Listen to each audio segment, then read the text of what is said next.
ömrüm olsun. Çok çeşitler. Yaşamakın teklici ömrü, on geçerin, süyük geçerin, kütüğüden, kineden, belirtti bulun, pehme paykatıp uyuk geçerin. Özün tanımak bolsa neyse kıyın, iyiliğin tanar, sonra yakın olur yakın.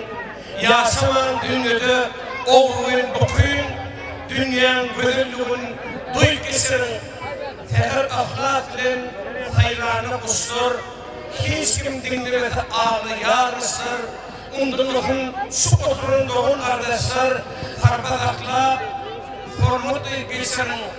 Yaş var, yaman var, etmeyin inkar, birine geldin mi, gitmek münakar. Ömrüm tir istemem, gelmedim bekar, er kimin yaşayın, dik geçsin diye. Sonra er kimin yaşayın diye, Türk'ün karmalı yüklemek. Yoluşan verdiği radyo. Köp sağ ol Muratcan, tügülümü hemme arzuw dilekler hatırlı bolsun Allah'tan. Mehribanlar yine de şu an goşgaytdı yine halife hormat koyanam köp sağ olun. Yine hemme dinleyen devlet alyat şeyli goşup etirler kelleye gelýär.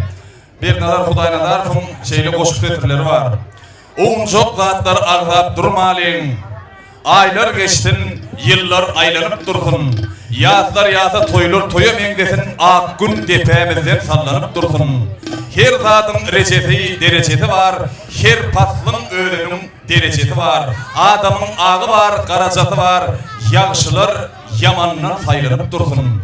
Yap boyunlu tallar ıransın heryan, sülmüresin deniz, çırpınsın derya. Sepilen tohumlar gitmesin riya, yaylalar yağmurdan sulanıp dursun.